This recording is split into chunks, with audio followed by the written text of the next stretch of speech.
మనకి అపార్ట్మెంట్స్లో.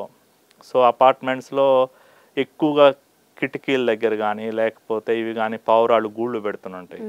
లేకపోతే ఒకటి రెండు చిలకలను పెంచుకుంటుంటారు అనమాట. అట్లాంటి వాళ్ళ దగ్గర కానీ ఇట్లాంటివి స్లోగా ఎక్స్పోజ్ అవుతుంటుంది. లంగ్స్ ఏమవుతుందంటే స్లోగా ఫైబ్రోసిస్ అంటారు, అవి గట్టిపడుతుంది. ఆ గట్టిపడడం వల్ల ఏమవుతుందంటే ఆక్సిజన్ బాడీలోకి మనము పీల్చుకున్న గాలిలోని ఆక్సిజన్ లంగ్స్లో నుంచి బ్లడ్లోకి మిక్స్ అవుతుంది.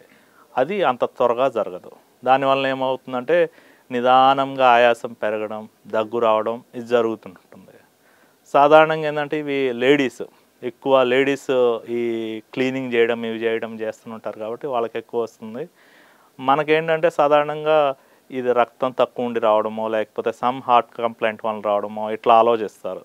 కానీ దగ్గు, ఆయాసం చాలా రోజుల తరబడి నుంచి ఉంటూ నిదానంగా పెరుగుతూ ఉంటే కనుక ఈ కైండ్ ఆఫ్ పాపులేషన్లో మనకి హైపర్ సెన్సిటివిటీ న్యూమోనైటిస్ అనేది వస్తుందన్నమాట.